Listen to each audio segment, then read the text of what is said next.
إن الحمد لله نحمده ونستعينه ونستغفره ونعوذ بالله من شرور أنفسنا ومن سيئات أعمالنا من يهده الله فلا مضل له ومن يضلل فلا هادي له أشهد أن لا إله إلا الله وحده لا شريك له وأشهد أن محمدا عبده ورسوله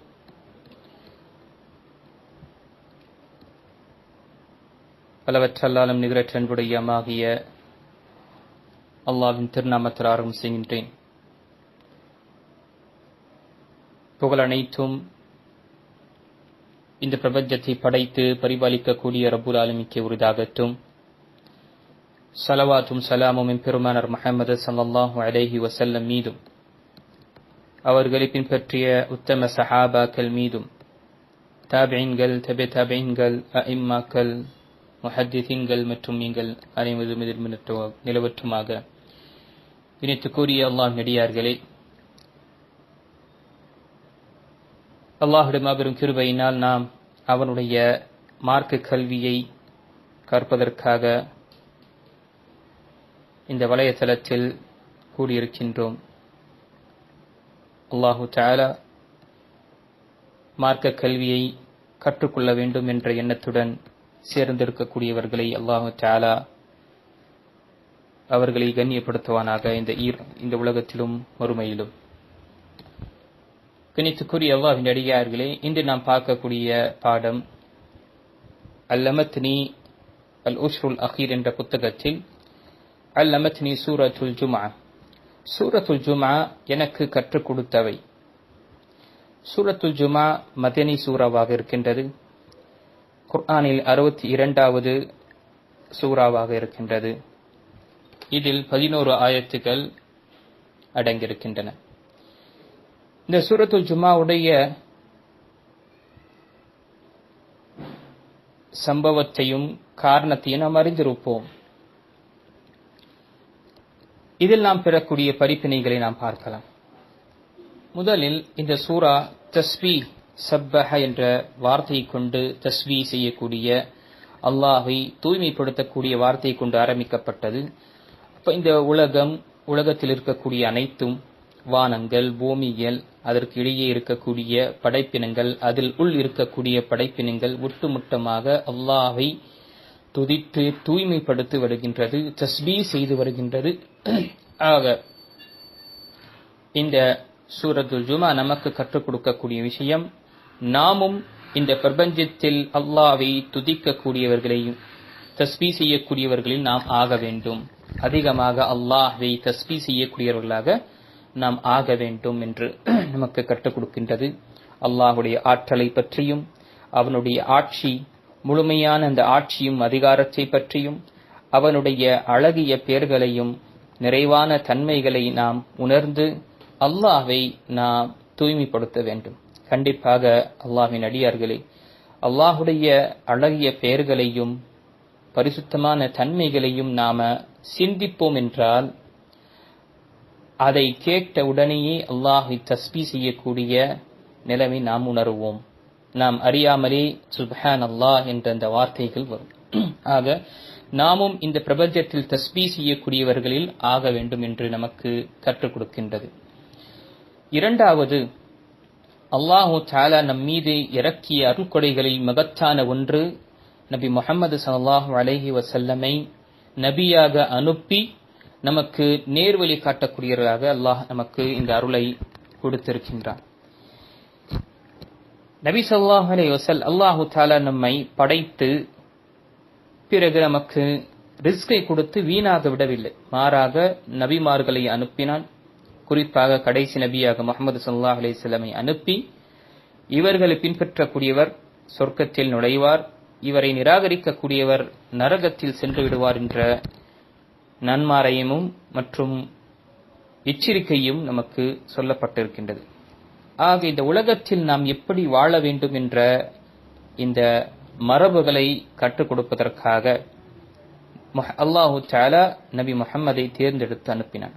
அவர்களுடைய என்ன வேலையாக இருந்தது, பணியாக இருந்தது என்றால், குர்ஆனை ஓதுவதும், மக்களுக்கு முன்னால் குர்ஆனை ஓதி பார்ப்பதும், இரண்டாவது அந்த குர்ஆனுடைய சட்டங்களை விளக்கவுரை செய்வதும் சுன்னாக்களை மக்களுக்கு எடுத்துரைப்பதும் அந்த இரண்டையும் கொண்டு மக்களை தூய்மைப்படுத்துவதுதான் இருந்தது அவர்களுடைய வேலை. ஆக இந்த சூரா நமக்கு கொடுக்கக்கூடிய படிப்பினை, கற்றுக் கொடுக்கக்கூடிய விஷயம், ஒரு மனிதன் தன்னை சுத்தப்படுத்திக் கொள்ள வேண்டுமென்றால், தன்னை தூய்மைப்படுத்திக் கொள்ள வேண்டுமென்றால், நேரான வழியில் இருக்க வேண்டுமென்றால் அவனுக்கு குர்ஆனும் மற்றும் சுன்னா இந்த இரண்டும் தான் அவனுக்கு இந்த உலகத்தில் நேர்வழி காட்டக்கூடியதாக இருக்கின்றது. மூன்றாவது சூரத்துல் ஜுமாவுடைய 3வது ஆயத்தில் வஆஹரீன மின்ஹும் மம்மா யல்ஹகு பிஹிம், அவர்களுக்கு பின்னால் வந்தவர்கள் அவர்களுடன் இணைந்து கொண்டார்கள். அப்போ சஹாபாக்கள் நபி ஸல்லல்லாஹு அலைஹி வஸல்லம் பார்த்தார்கள், இஸ்லாத்தை ஏற்றுக்கொண்டார்கள், அந்த பாக்கியம் அவர்களுக்கு கிடைத்தது. ஆனால் நமக்கு சஹாபாக்களை பார்க்கக்கூடிய வாய்ப்பும் கிடையாது, நபி ஸல்லல்லாஹு அலைஹி வஸல்லமை சந்திக்கக்கூடிய வாய்ப்பும் கிடையாது. அதற்கு பிறகும் அல்லாஹு தஆலா நம்முடைய மனசில் இஸ்லாத்துடைய மற்றும் சுன்னாவுடைய மஹப்பாவை ஏற்படுத்தினான். இது அல்லாஹுடைய மிகப்பெரிய ஒரு நிஅமத்தாக இருக்கின்றது. அல்லாஹ் என்னை நேர்வழியில் என்னை செல்ல செய்தான், அதுவும் இஸ்லாத்தை விரும்பக்கூடியவர்களாக என்னை ஆக்கினான், சுன்னாவை நேசிக்கக்கூடியவர்களாக என்னை ஆக்கினான் என்ற அந்த அருக்கொடையை நாம் எண்ணி அல்லாஹுக்கு நான் நன்றி செலுத்தக்கூடியவராக இருக்கின்றோம். ஏனென்றால் இது ذَلِكَ فَضْلُ اللَّهِ يُؤْتِيهِ مَن يَشَاءُ, இந்த சூராவில் சொல்லும் பொழுது, இந்த ஆயத்தில் சொல்லப்படும், இது அல்லாஹுடைய அருள், அல்லாஹுடைய நிஅமத்துகள், அல்லாஹ் யாருக்கு நாடுகின்றானோ அது கொடுக்கின்றான். அப்போ ஹிதாயத் என்பது மகத்தான ஒன்றாக இருக்கின்றது. நாம் நேற்றும் பார்த்தோம், சுப்ஹானல்லாஹ், நாம் கேட்காமலே இந்த ஹிதாயத் நமக்கு கொடுக்கப்பட்டது. இப்ராஹிம் அலைஹிஸ்ஸலாம் தன்னுடைய தகப்பனாருக்கு இந்த ஹிதாயத்தை கேட்டார், நிராகரிக்கப்பட்டது. நூ அலைஹிஸ்ஸலாம் தன்னுடைய மகனுக்கு கேட்டார், நிராகரிக்கப்பட்டது. நபி ஸல்லல்லாஹு அலைஹி வஸல்லம் தன்னுடைய சச்சாவுக்கு கேட்டார்கள், நிராகரிக்கப்பட்டது. ஆனால் நமக்கு அல்லாஹ் நாடி நமக்கு நாம் கேட்காமலே கொடுக்கப்பட்டது என்றால் இது மகத்தான ஒரு நிஅமத்தும் அருட்கொடை என்று நாம் அறிந்து கொள்ள வேண்டும். அதுவும் அதிலும் சிறந்ததாக குர்ஆனையும் சுன்னாவையும் சஹாபாக்கள் புரிந்து கொள்ளக்கூடிய நிலையில் நாம புரிந்து கொள்வதற்காக விரும்புகின்றோம், அதையே நேசிக்கின்றோம், அதுதான் நேர்வழி என்று நான் நினைப்பது இதுவும் மிக மகத்தான ஒரு ஹைராக இருக்கின்றது. ஆக 5வது விஷயம் சூரத்துல் ஜுமாவுடைய 4வது ஆயத்தில் ذَلِكَ فَضْلُ اللَّهِ يُؤْتِيهِ مَن يَشَاءُ, இது அல்லாஹ்வுடைய அருட்கொடை. ஆக ஹிதாயத் நமக்கு கிடைத்து விட்டது, நாம் முஸ்லீமாக ஆகிவிட்டோம் என்பதற்காக நாம் பெருமை கொள்வதோ ஆணவம் கொள்வதோ அல்லது அதை கொண்டு பெருமைப்படுத்துவதோ என்று இருக்க வேண்டாம். அல்லாஹ்விடம் இதில் உறுதியாக இருப்பதற்காக நாம் துஆ கேட்க வேண்டும். யா முகல்லிபல் குலூப் சப்பித் கல்பி அலா தீனிக், இதயங்களை புரட்டக்கூடியவனே, என்னுடைய இதயத்தை இந்த மார்க்கத்தில் நிலையாக வைப்பாயாக என்று நாம் அதிகமாக துஆ கேட்க வேண்டும். இல்லை என்றால் எத்தனையோ நல்லோர்கள் அல்லது எத்தனையோ மக்கள் இஸ்லாத்தில் வந்த பிறகு அவர்கள் உடைய என்ன தவறு என்று தெரியவில்லை, அவர்கள் இஸ்லாத்தை விட்டு வெளியேறக்கூடியவர்களாக நாம் நம்முடைய கண்களாக எத்தனையோ எடுத்துக்காட்டுகளை பார்க்கின்றோம். அல்லாஹ் அப்படிப்பட்ட நிலையிலிருந்து நம்மை பாதுகாப்பானாக. அல்லாஹ் நமக்கு ஹிதாயத்தை கொடுத்தான், இது அல்லாஹ்வுடைய அருள் மட்டும்தான், வேறு நம்முடைய எந்த ஒரு முயற்சியும் கிடையாது. ஆக இதற்காக இந்த அருளையும் இந்த நியமத்தையும் நிலையாக வைப்பதற்காக அல்லாஹ்விடம் நாம் துஆ கேட்க வேண்டும். 6வது நாம் கிடைக்கக்கூடிய பாடம், அல்லாஹு தஆலா இந்த சூறாவில் கழுதையுடைய எடுத்துக்காட்டை பற்றி கூறியிருக்கின்றார். இதிலிருந்து நாம் பெறக்கூடிய படிப்பினை, மார்க்க கல்வியை கற்றுக்கொண்டு அதை அமல்படுத்தாமல் இருக்கக்கூடியவர்களை அல்லாஹ் ரப்புல் ஆலமீன் கழுதையுடைய எடுத்துக்காட்டை கூறியிருக்கின்றான். கழுதை மேல் புத்தகங்கள் சுமக்கப்பட்ட பொழுது அந்த கழுதைக்கு எந்த ஒரு மாற்றம் ஏற்படாதோ அதே போலதான் மனிதர்களில் சிலர் கல்வி திறன் பெற்ற பிறகும், கல்வி கிடைத்த பிறகும், மார்க்க கல்வி கிடைத்த பிறகும் அதை அமல்படுத்தாமல் இருக்கக்கூடியவர்களுடைய நிலைமை இந்த கழுதை போலதான் என்று இந்த விஷயம் இந்த ஆயத்து நமக்கு எச்சரிக்கை செய்கின்றது. நாம் இந்த நிலையில் ஆகக்கூடாது. ஆக நம்முடைய நிலைமை எப்படி இருக்க வேண்டும், எப்படி சஹாபாக்கள் தன்னை ட்ரெயின் செய்து கொண்டார்களோ, தன்னை பதப்படுத்திக் கொண்டார்களோ அவர்கள் சொல்லக்கூடிய அனைத்து வார்த்தையும் என்ன? சமிஅனா வ அதாஅனா, சமிஅனா வ அதாஅனா, நாம் கேட்டோம், நாம் செவிப்படுத்தினோம், நாம் கட்டுப்பட்டோம். இந்த நிலைமை நமக்கு இருக்க வேண்டும். நாம் கற்றுக்கொள்ளக்கூடிய விஷயம், கேட்கக்கூடிய விஷயங்கள், மார்க்க விஷயங்களை நாம் கேட்கும் பொழுது அதை நாம கேட்டோம் மற்றும் கட்டுப்பட்டோம் என்ற நிலையில் நமக்கு இருக்க வேண்டும். இதற்காக நாம் அல்லாஹ்விடம் அதிகமாக துஆ கேட்க வேண்டும். அதே போல இந்த சூரா நமக்கு கற்றுக் கொடுக்கக்கூடிய பாடம், சூரத்துல் ஜுமாவுடைய 9வது ஆயத்து, இதா நூதிய லிஸ்ஸலாத்தி மி யௌமில் ஜுமாஅத்தி ஃபஸ்அவு இலா திக்ரில்லாஹ். ஜுமாவுக்காக அதான் கொடுக்கப்பட்டால், உங்களுக்கு தொழுகைக்காக அழைக்கப்பட்டால் நீங்கள் உடனடியாக நீங்கள் விரைந்து செல்லுங்கள் அல்லாஹ்வை திக்ர் செய்வதற்காக. ஆக அதான் கேட்ட பிறகு நாம் எந்த ஒரு வியாபாரம் செய்தாலும் அந்த வியாபாரம் அது தடை செய்யப்பட்ட ஹராமான வியாபாரங்களாக ஆகும் என்று மார்க்க அறிஞர்கள் கூறியிருக்கின்றார்கள். ஆக நாம் ஜுமாவுடைய நாட்களில், ஜுமாவுடைய நாளில் நாம் அதானை கேட்கும் பொழுது ஆண்கள் விரைந்து நாம் பள்ளிகளுக்கு நாம் செல்ல வேண்டும். இப்பொழுது இருக்கக்கூடிய இந்த இக்கட்டான நிலையில் சில காரணத்திற்காக பள்ளிகள் மூடப்பட்டிருக்கின்றது. அது அல்லாஹு தஆலா இன்ஷா அல்லாஹ் அல்லாஹ்விடம் நாம் துஆ கேட்போம். அல்லாஹு தஆலா வெகு சீக்கிரமாக அல்லாஹு தஆலா இந்த நிலைமையை சீர்படுத்தக்கூடியவனாக இருக்கின்றான். இல்லை என்றால் நாம் பொதுவாக பார்க்கின்றோம், தொழுகை ஜும்மாவுடைய நாளில் தொழுகைக்கு மட்டுமே கடைசியாக வரக்கூடியவர்களை நாம் பார்க்கின்றோம். அப்போ அவருடைய ஈமானுடைய நிலை நாம் அறிந்து கொள்ளலாம். அல்லாஹு தஆலாவுடைய திக்ர் பக்கம் வாருங்கள் என்று சொல்லப்படும் பொழுது ஈமான் உறுதி இருக்கக்கூடியவர்கள் அவர்கள் முன்கூட்டியே செல்வார்கள். அதே போல அவர்கள் அதானை கேட்ட உடனே அவர்கள் விரைந்து செல்வார்கள். இப்படி நிலைமை இருக்கும். சோர்வாக இருந்து அதை பொருட்படுத்தாமல் செல்லக்கூடியவர்களுடைய நிலைமை நாம் பாதுகாத்துக் கொள்ள வேண்டும். ஆக நம்முடைய ஈமானை நாம் பாதுகாத்துக் கொள்ள வேண்டும் இந்த விஷயத்திலிருந்து. பிறகு இந்த ஜுமாவுடைய தொழுகையை முடிந்த பிறகு ஜுமாவுடைய சூரத்துல் ஜுமாவுடைய 10வது ஆயத்தில் நமக்கு கற்றுக் கொடுக்கக்கூடிய விஷயம், அல்லாஹ் இந்த தொழுகையை முடித்த பிறகு நீங்கள் பூமியில் பரவிக் கொள்ளுங்கள், பிறகு அல்லாஹுடைய ஃபضலையும் அருளையும் பெற்றுக் கொள்ளுங்கள் என்று நமக்கு கட்டளையிடுகின்றதென்றால் அங்கு நாம் மறந்துவிடக் கூடாது. நாம் மார்க்கெட்டில் சென்றாலும் சரி, நம்முடைய வியாபாரத்தில் சென்றாலும் சரி, நம்முடைய எந்த வேலை தொழிலில் சென்றாலும் சரி, அல்லாஹ்வை நினைக்கக்கூடிய திக்ர் செய்யக்கூடிய நிலையை நாம் எப்பொழுதுமே நாம் விடக்கூடாது.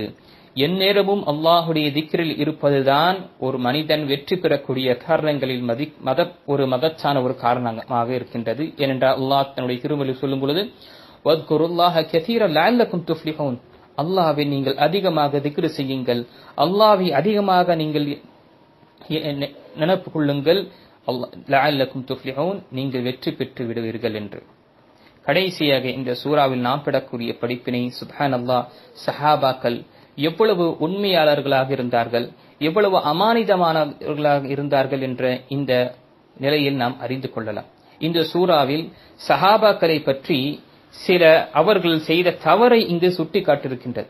நபி ஸல்லல்லாஹு அலைஹி வஸல்லம் ஜுமாவுடைய குத்பா கொடுத்து கொண்டிருக்கும் பொழுது அங்கு வணிக கூட்டம் வந்த உடனேயே அந்த ஜுமாவுடைய நிலையில் குத்பாவை விட்டுவிட்டு அனைவரும் விரண்டு அந்த வணிகர் சின்ன வியாபாரங்களை கூட்டத்தை அடைவதற்காக நபி ஸல்லல்லாஹு அலைஹி வஸல்லமை தனியாக மெம்பரில் விட்டுவிட்டு சென்று விட்டார்கள். இதையும் சுப்ஹானல்லாஹ் சஹாபாக்கள் என்ன செய்தார்கள்? அல்லாஹு தஆலா அவர்களை கண்டித்தான். அதையும் அவர்கள் பதிவு செய்து இந்த உம்மத்தை வரை இதை அவர்கள் காண்பித்தார்கள். இந்த உம்மத்தினருக்கு இதை பற்றி தெரிவித்தார்கள் என்றால் எவ்வளவு உண்மையாளர்களாக இருப்பார்கள், இந்த ஷரியத்தையும் மார்க்கத்தையும் எவ்வளவு பாதுகாக்கக்கூடியவர்களாக இருப்பார்கள். சற்று சிந்தித்து பாருங்கள் அன்புக்குரியவர்களே. நமக்கு யாராவது திட்டினார்கள் என்றால், ஏசினார்கள் என்றால் அதையும் நாம ஒரு அமானிதமாக தெரியப்படுத்துவது என்பது கண்டிப்பாக இது ஒரு சிந்திக்கக்கூடிய நிலைமையாக இருக்கும். அப்படி இருக்கும் பொழுது சஹாபாக்கள் அவர்களை அல்லாஹு தஆலா கண்டித்தான், அந்த கண்டிப்பையும் இந்த உம்மத்தினர்களுக்கு தெரியப்படுத்தினார்கள். இது சஹாபாக்களுடைய அமானிதத்திற்குரிய அடையாளமாக இருக்கின்றது. ஆக சுப்ஹானல்லாஹ், அவர்களை நாம் புரிந்து கொள்ள வேண்டும். அல்லாஹு தஆலா அவர்களை பொருந்திக் கொண்டான், அவர்களையும் நாம் பொருந்திக் கொள்ள வேண்டும். இவர்களுக்கு எதிராக சூழ்ச்சி செய்யக்கூடியவரும் இவர்களை கொச்சையாக பேசக்கூடியவர்கள் மீது அல்லாஹுடைய லஅனத்தும் சாபமும் ஏற்படட்டும். பிறகு சூரத்துல் முனாஃபிகூன், சூரத்துல் முனாஃபிகூன் நமக்கு கற்றுத்தரக்கூடிய விஷயம். சூரத்துல் முனாஃபிகூன் 63வது சூரா. முனாஃபிகூன் என்று சொல்லும் பொழுது நயவஞ்சகர் என்று நாம் அறிவோம். இது மதீனாவில் இறக்கப்பட்ட சூரா. இதிலும் 11 ஆயத்துக்கள் அடங்கியிருக்கின்றன. இந்த சூறாவில் முழுக்க அல்லாஹ் ரப்புல் ஆலமீன் நமக்கு இந்த சூரத்துல் முனாஃபிகூன் என்ற சூறாவை இறக்கி இதில் இருக்கக்கூடிய முனாஃபிக்குகளுடைய பழக்கங்களை விட்டு நீங்கள் விலகிக் கொள்ளுங்கள் என்று நமக்கு அல்லாஹு தஆலா எச்சரிக்கை விடுகின்றான். சூரத்துல் முனாஃபிகூன் என்ற பெயரே இருக்கின்றது என்றால் இந்த சூறாவில் முழுக்க நயவஞ்சர்களுடைய தன்மைகளை பற்றி அல்லாஹு தஆலா கூறியிருக்கின்றான். ஆக வாருங்கள் இந்த சூரத்தை பற்றி நாம் அறியலாம். இந்த சூரா நமக்கு கற்றுக் கொடுத்த முதல் விஷயம் நயவஞ்சகர்களும் நயவஞ்சகர்களுடைய தன்மைகளை பற்றி சொல்லப்படுகின்றது. கிட்டத்தட்ட 15 தன்மைகளை பற்றி, முனாஃபிகீன்களுடைய 15 பழக்கங்களையும் தன்மைகளை பற்றி, கெட்ட தன்மைகளை பற்றி இங்கு சொல்லப்படுகின்றது. இதனால்தான் சில நேரத்தில் நாம ஜுமாவுடைய தொழுகையிலும் இதை ஓதுகின்றோம். சில நேரத்தில் முதல் விஷயம், முனாஃபிகீன்கள் நயவஞ்சகர்கள் இவர்கள் பொய் சொல்வதை அவர்கள் எந்த ஒரு பாரமும் பார்க்க மாட்டார்கள். பொய் சொல்வதை அவர்களுக்கு ஒரு பழக்கமாக இருப்பார். எதுவரை என்றால் பொய்யை சத்தியம் செய்து கூட அவர்கள் சொல்வதற்கு துணிச்சல் கொண்டவர்களாக இருக்கின்றார்கள். ஆக முதல் விஷயம் நாம் அறிந்து கொள்ளக்கூடிய இந்த பொய் சொல்லக்கூடிய விஷயத்திலிருந்து நாம் அஞ்சிக் கொள்ள வேண்டும். அதுவும் பொய் சொல்லும் பொழுது சத்தியம் செய்வது என்பது மகத்தான ஒரு குற்றமாக இருக்கின்றது மற்றும் முனாஃபிக்குகளுடைய ஒரு கெட்ட பண்புகளாக இருக்கின்றது. அவர்களுடைய பண்புகளை நாம் பெறாதவர்களாக நாம் நம்மை பாதுகாத்துக் கொள்ள வேண்டும். இரண்டாவதாக وَإِذَا رَأَيْتَهُمْ تُعْجِبُكَ أَجْسَامُهُمْ 4வது ஆயத்தில் பார்க்கும் பொழுது, நபியே நீங்கள் அவர்களை பார்க்கும் பொழுது அவர்களுடைய உடல் ரீதியாக நீங்கள் அவர்களை பார்த்து வியப்படைவீர்கள், ஆச்சரியப்படுவீர்கள். அப்போ முனாஃபிகீன்கள் எப்பொழுதுமே எக்ஸ்டர்னலை தான் அவர்கள் முக்கியத்துவம் கொடுப்பார்கள், வெளி தோற்றத்தை தான் அவர்கள் முக்கியத்துவம் கொடுப்பார்கள். உள்ளத்தை பற்றி அவர்கள் அதை பொருட்படுத்த மாட்டார்கள். ஏனென்றால் வெளி தோற்றத்தை கொண்டு மக்களுடைய பொருத்தத்தை பெறக்கூடியவர்களாக இருப்பார்கள். அல்லாஹ் ரப்புல் ஆலமீனுடைய பொருத்தத்தை அவர்கள் விரும்பக்கூடியவர்களாக இருக்க மாட்டார்கள். ஆனால் முஃமின்களோ அவர்கள் இதற்கு மாற்றமாக இருப்பார்கள். அவர்களுடைய மனது முழுமையாக சுப்ஹானல்லாஹ் அல்லாஹ்வை புரிந்து கொள்ளக்கூடிய நிலைமை இருக்கும். அவர்களுடைய தோற்றங்கள் அவ்வளவு பார்ப்பதற்கு மக்கள் வியப்படையக்கூடிய நிலைமை இருக்காது. அதே போல அவர்கள் எந்த ஒரு அதிக பிரசங்கியும் அவர்கள் செய்ய மாட்டார்கள். அவர்கள் முழுக்க ரப்புல் ஆலமீனை புரிந்து கொள்வதற்காக முயற்சி செய்வார்கள்.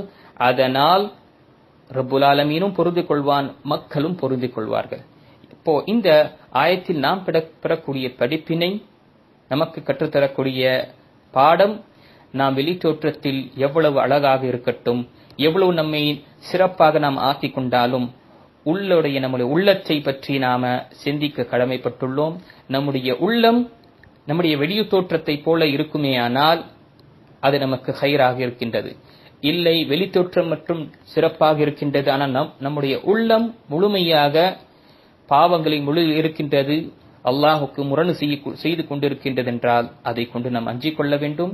இதுவும் முனாஃபிக்குகளுடைய ஒரு தன்மையாக இருக்கின்றது. 4வது விஷயம், முனாஃபிக்குகளுடைய பேச்சாற்றலை கொண்டு நாம் மயங்கிவிடக் கூடாது. ஏனென்றால் அவர்களுடைய பேச்சாற்றல் மிகவும் சுவாரஸ்யமாக இருக்கும். ஆனால் அவர்கள் உண்மையான வார்த்தைகள் சொல்ல மாட்டார்கள். அதுதான் அல்லாஹ் தஆலா கூறுகின்றான், وَإِنْ يَقُولُوا تَسْمَعْ لِقَوْلِهِمْ அவர்கள் சொல்லும் பொழுது அவர்கள் பேச்சாற்றல்கள், அவர்களுடைய பேச்சை நீங்கள் கேட்பதற்கு விருப்பப்படுவீர்கள், அந்த நிலைமை இருக்கும். அப்போ வெளித்தோற்றத்தில் அவர்கள் சொல்லக்கூடிய விஷயம் அவர்கள் உள்ளத்தாலும் அவர்கள் அமல்களை செய்ய மாட்டார்கள். ஆக இந்த நிலைமையில் இருந்து நாம அஞ்சிக் கொள்ள வேண்டும். அதற்கு அடுத்தது அல்லாஹு தஆலா இந்த முனாஃபிகீன்களை ஹுஷுபுன் முசன்னதா என்று அல்லாஹு தஆலா இங்கு எடுத்துக்காட்டு கூறுகின்றான். ஹுஷுபு முசன்னதா என்று சொல்லும் பொழுது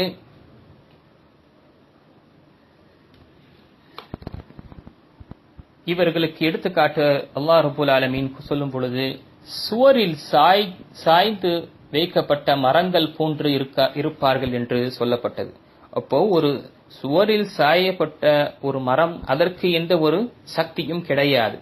அந்த சுவர் இடிக்கப்பட்ட அதுவும் விழுந்துவிடும். அதே நிலைமைதான் முனாஃபிக்குகளுடைய நிலைமை. பார்ப்பதற்கு அவர்கள் அலங்கரிக்கப்பட்டு அவர்கள் சிறப்பான நிலைமை இருப்பார்கள், ஆனால் உள்ளே அவருடைய உள்ளத்திலும் அவருடைய ஈமான் என்ற விஷயங்கள் இருக்காது என்று இங்கு எடுத்துக்காட்டு கூறுகின்ற அல்லாஹ் தஆலா நமக்கு இந்த எடுத்துக்காட்டை கூறுகின்றார். அதே போல இந்த சூரா நமக்கு கொடுக்கக்கூடிய பரிப்பினை ஒன்று, ஏதாவது ஒரு அவையில் உட்கார்ந்து இருக்கின்ற பொழுது, மஜ்லிஸில் உட்கார்ந்து கொண்டிருக்கும் பொழுது யாராவது ஒரு தவறை ஒருவருக்கு சொல்லும் பொழுது அவர்கள் எனக்கு தான் சொல்கின்றார் என்ற அவர்கள் எடுத்துக்கொள்வார்கள். எல்லா விஷயமும் எதை தவறு சொன்னாலும் அது அவர்கள் நாம் தான், எங்களுக்கு தான் அவர்கள் சுட்டி காட்டுகின்றார்கள் என்ற தவறான எண்ணத்தை கொள்ளக்கூடியவர்களாக இருப்பார்கள். அப்போ இந்த தன்மையை கொண்டு நாம் அஞ்சிக் கொள்ள வேண்டும். நம்முடைய மஜ்லிஸில், நம்முடைய அவையில், நம்முடைய உட்காரக்கூடிய இடத்தில் ஏதாவது ஒரு விஷயம், தவறான விஷயம் சொல்லப்படும் பொழுது அதை எனக்கு தான் சொல்லப்பட்டது என்ற விஷயத்தை கொண்டு பெருசாக நாம ஆக்கக்கூடாது. அது நம்முடைய வாழ்க்கையில் அந்த தன்மை இருக்கும் என்றால் நாம் அதை மாற்றிக்கொள்ள வேண்டும். இல்லை என்றால், நம்மிடம் அந்த தன்மைகள் இல்லை என்றால் அதை நாம அல்லாஹுவிடம் நாம் நன்றி செலுத்த வேண்டும். இந்த தன்மையினிடம் இல்லை, அல்லாஹுக்கு நன்றி செலுத்தக்கூடியவர்களாக நாம் ஆக வேண்டும். ஆக இந்த விஷயத்தையும் நனவு கொண்ட முனாஃபிக்குகளுடைய ஒரு பழக்கமாக இருக்கின்றது. அதே போல முனாஃபிக்குகளுடைய பழக்க அல்லாஹு தஆலா இவர்களுடைய பகைமையை பற்றி சொல்லும் பொழுது குர்ஆனிலே அல்லாஹு தஆலா அல் அது என்றால் எதிரிக்கு சொல்லப்படுவது. அல்லாஹு தஆலா முனாஃபிக்குகளுக்கு மட்டும்தான் அரபி மொழி தெரிந்தவர்களுக்கு தெரியும், அலிஃப்லாம் கொண்டு அல்லாஹு தஆலா கொண்டு வந்திருக்கின்றான். அல் அதுவு என்று சொல்லியிருக்கின்றான் முனாஃபிக்குகளுக்கு. அப்போ இவர்களுடைய பாதிப்பு என்பது முஃமின்களுக்கும் முஸ்லிம் சமுதாயத்திற்கும் மிகவும் மோசமான ஒரு பாதிப்பாக இருக்கின்றது. இவர்கள் மிகவும் ஒரு மோசமானவர்களாக இருப்பார்கள். பகிரங்கமாக இருக்கக்கூடிய எதிரிகளை விட இந்த முனாஃபிகீன்கள் இவர்களுடைய நஷ்டம் முஃமின்களுக்கும் முஸ்லிம் உம்மத்தினர்களுக்கும் எப்படி என்றால் மிகவும் மோசமானதும் அபாயமாக இருக்கின்றது, பகிரங்கமாக இருக்கக்கூடிய எதிரிகளை விட. அதனாலதான் அல்லாஹு தஆலா இங்கு ஹுமுல் அதுவு என்று கூறியிருக்கின்றான் அலிஃப்லாமை கொண்டு. ஆக முனாஃபிகீன்களுக்கு தான் அல்லாஹு தஆலா இதை கூறியிருக்கின்றான். அங்கு இதை பற்றி அல்லாஹு தஆலா இவருடைய பகைமையை பற்றி அல்லாஹு தஆலா இங்கு கூறிவிட்டு ஃபஹ்தருஹும், இவர்களை கொண்டு நீங்கள் விலகியே இருங்கள் நபியே, இவர்களை கொண்டு நீங்கள் ஜாக்கிரதையாக இருங்கள் என்று அல்லாஹு தஆலா நபி ஸல்லல்லாஹு அலைஹி வஸல்லமுக்கு இங்கு நமக்கு கட்டளையிடுகின்றார். ஆக நயவஞ்சகர்கள் நம்முடைய சபையில் இருக்கும் என்றால் அவர்களை கொண்டு நாம விலகி இருப்பது இது நமக்கு கொடுக்கக்கூடிய ஒரு உபதேசமாக இருக்கின்றது. அதே போல முனாஃபிகீன்களுடைய ஒரு பழக்கம் மற்றும் அவர்களுடைய ஒரு கெட்ட பண்பு என்பது முஃமின்களை எவ்வளவு சிரமப்படுத்த வேண்டுமோ சிரமப்படுத்துவார்கள். அது தன்னுடைய நாவால் சிரமப்படுத்த வேண்டும் என்றாலும் சிரமப்படுத்துவார்கள். தன்னுடைய செல்வத்தை கொண்டு அவர்களுக்கு ஒரு இக்கட்டான நிலைமை ஏற்படுத்த வேண்டும் என்றாலும் அவர்கள் செய்வார்கள். இதைதான் சூரத்துல் முனாஃபிகீனுடைய 7வது ஆயத்தில் சொல்லப்படுகின்றது. லா துன்ஃபிகு அலா மன் இன்த ரசூலில்லாஹி ஹத்தா யன்ஃபகு. அவர்கள் சொல்லக்கூடிய வார்த்தை, அல்லாஹ்வுடைய தூதரிடம் யார் யார் இருக்கின்றார்களோ, யார் அவர்களை ஈமான் கொண்டார்களோ அவர்கள் மீது நீங்கள் செலவு செய்யாதீர்கள் என்று தூண்டுவார்கள். எதுவரை அவர்களை விட்டு விலகி விடுகின்றார்களோ அதுவரை நீங்கள் செலவு செய்யாதீர்கள் என்று ஒருவருக்கொருவர் அவர்கள் தூண்டுவார்கள். அசத்தியத்தை அவர்கள் ஏவக்கூடியவர்களாக இருப்பார்கள் என்று. அப்போ முனாஃபிகீன்கள் எல்லா நிலையிலும் முஸ்லிம் உம்மத்தினருக்கு பாதிப்பை ஏற்படுத்தக்கூடியவர்களாக இருப்பார்கள் என்று இந்த சூரா நமக்கு கற்றுத் தருகின்றது.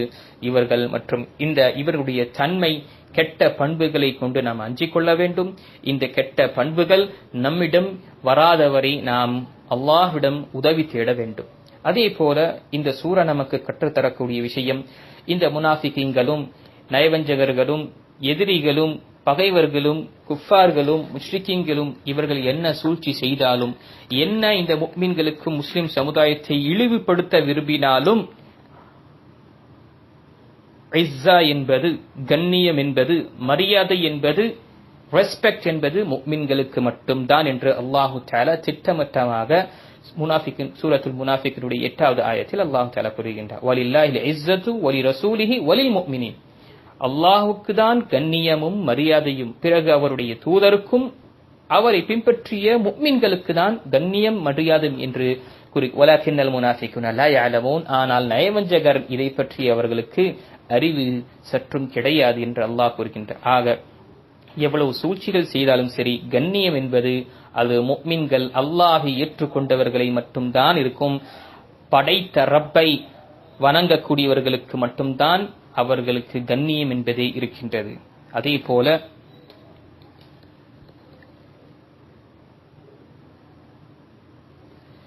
இந்த சூரா நமக்கு கற்றுக் கொடுக்கக்கூடிய மிக முக்கியமான விஷயம், முனாஃபிக்குகளுடைய பழக்கம் மற்றும் அவர்களுடைய தன்மை எப்படி என்றால், அவர்கள் தன்னுடைய செல்வத்தை கொண்டும் தன்னுடைய குடும்பத்தை மற்றும் குழந்தைகளை கொண்டு அவர்கள் இந்த உலகத்தில் இதுதான் உண்மையானது, இதுதான் லட்சியத்தை பெறக்கூடியதாக இருக்கின்ற என்று அவர்கள் அதில் முழுகிவிட்டார்கள். ஆக முஃமின்களே, நீங்கள் லா துல்ஹிகும் அம்வாலுக்கும் வலா அவுலாதுக்கும் அன் திக்ரில்லாஹ் 9வது ஆயத்தில் சொல்லப்படுகின்றது, முஃமின்களே உங்களுடைய செல்வமும் உங்களுடைய குழந்தையும் அல்லாஹுடைய திக்ர் செய்வதை உங்களை விலக்கிவிட வேண்டாம்.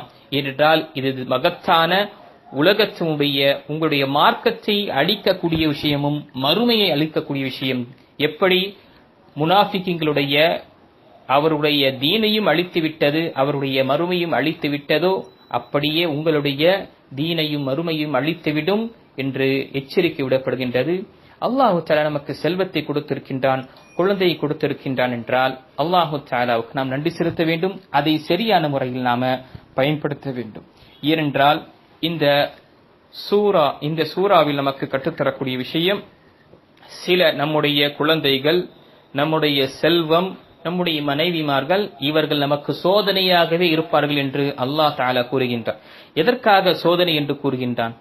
அப்ப அவர்களை விட்டுவிட வேண்டுமா என்றால் கிடையாது.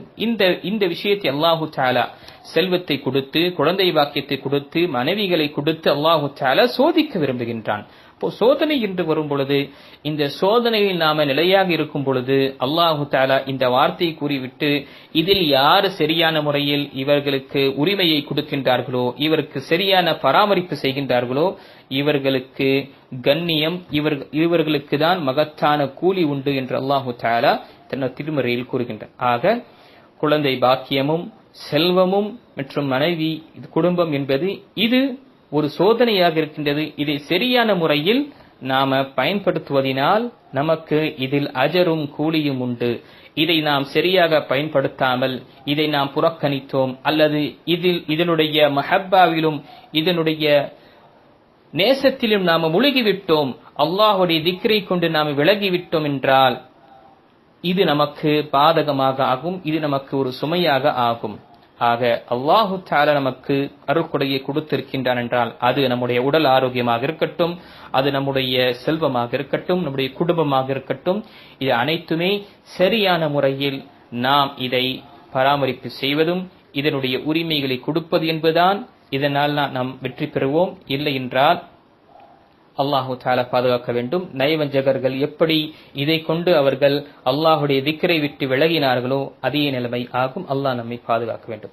கடைசியில் இந்த சூராவுடைய 10வது ஆயத்தில் சொல்லப்படுகின்றது, மனிதன் இந்த உலகத்தில் வாய்ப்புகளை கிடைத்த பிறகும் அதை புறக்கணித்து விட்டு அதில் பாராமுகமாக இருந்து அலட்சியமாக இருந்த நிலையில் மறுமையில் அவனுக்கு அல்லாஹ் ரப்புல் ஆலமீனிடம் கூறுவான், ரப்பி லௌலா அஹ்ஹர்தனி இலா அஜலின் கரீப் ஃபஅஸ்ஸதக வ அகும் மினஸ் சாலிஹீன். யா அல்லாஹ், என்னுடைய இரட்சகனே, என்னுடைய மரணத்தை கொஞ்சம் நேரம் அவகாசம் நீ கொடுத்திருந்தால் நான் நல்ல அமல்களை செய்து சதகாவும் தானம் தரும் செய்து நல்லோர்களில் நான் ஆகியிருப்பேனே என்று மனிதன் அவன் கடைசி நேரத்தில் அவன் கத்துவான், கதறுவான். ஆனால் அல்லாஹு தஆலா அவனுக்கு அந்த வாய்ப்பு திரும்பவும் கொடுக்க மாட்டான்.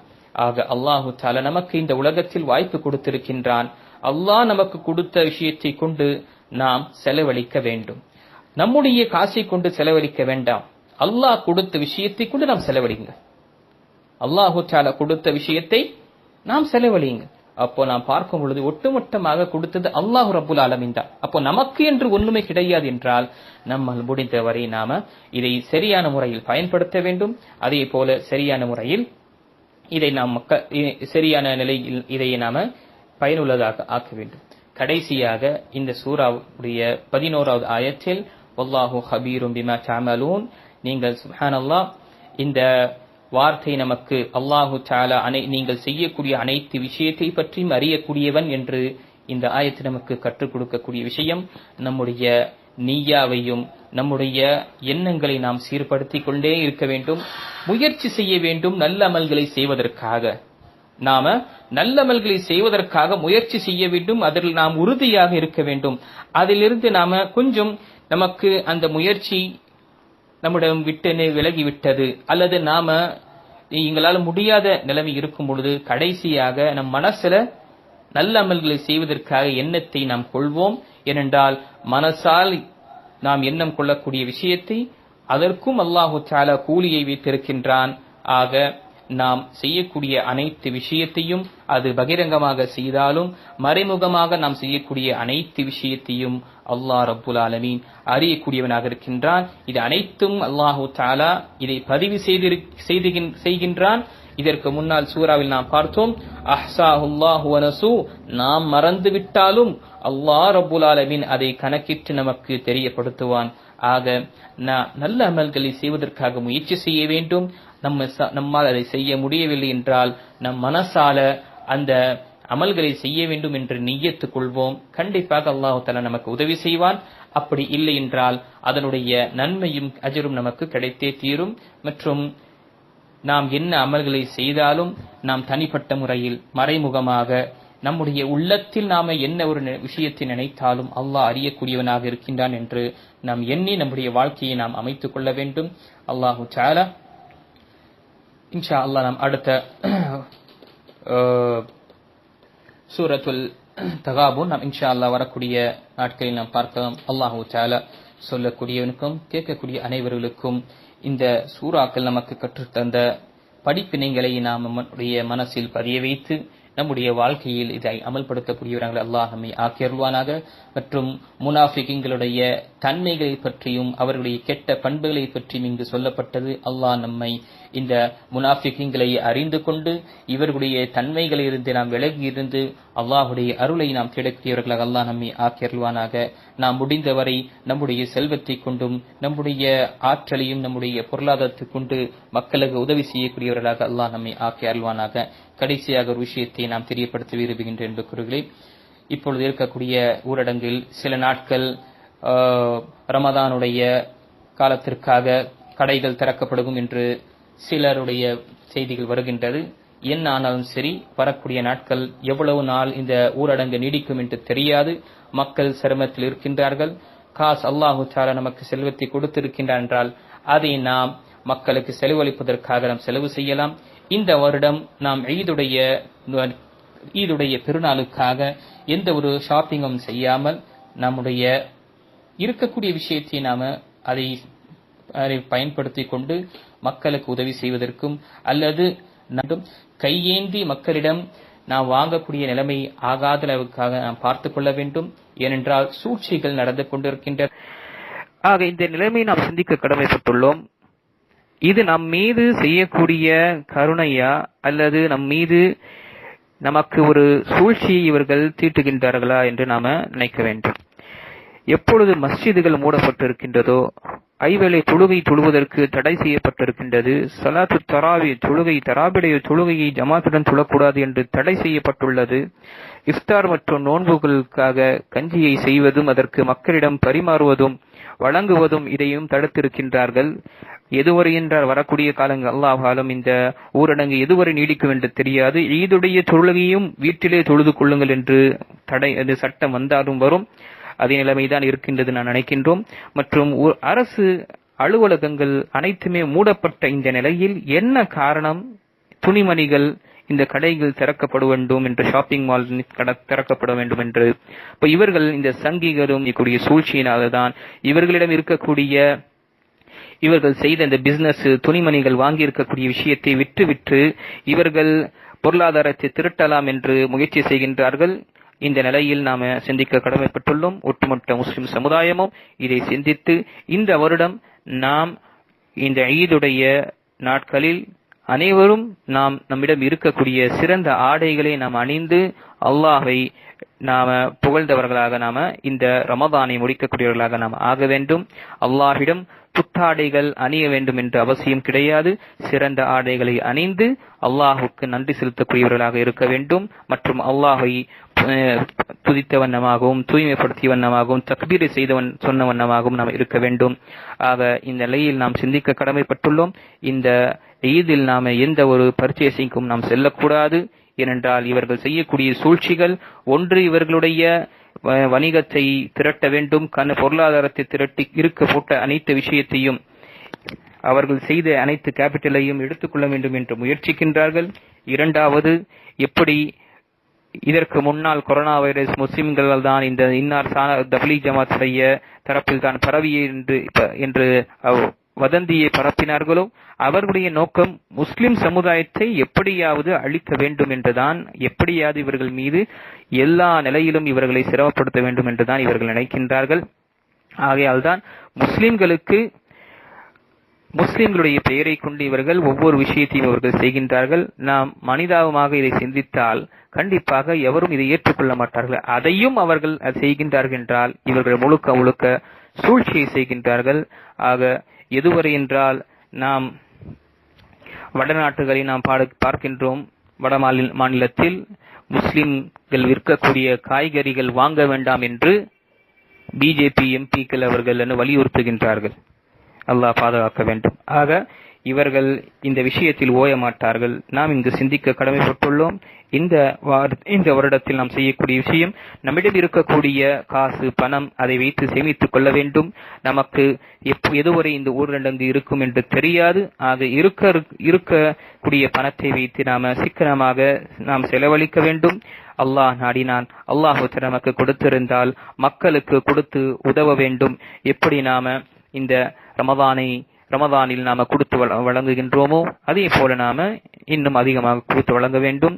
நாம் இல்லை என்றால் மக்களிடம் கையேந்தக்கூடிய நிலைமையை நாம் ஏற்படுத்திக் கொள்ளக்கூடாது.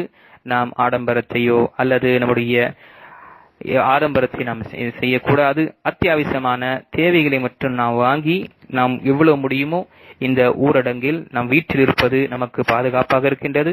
ஆக ஒட்டுமொத்த இந்த முஸ்லிம் சமுதாயம் இதை சிந்திக்க வேண்டும். இந்த விஷயத்தை பற்றி கவனித்துக் கொள்ள வேண்டும். ஆமீன். வாஹிரு தஅவானா அல்ஹம்துலில்லாஹி ரப்பில் ஆலமீன்.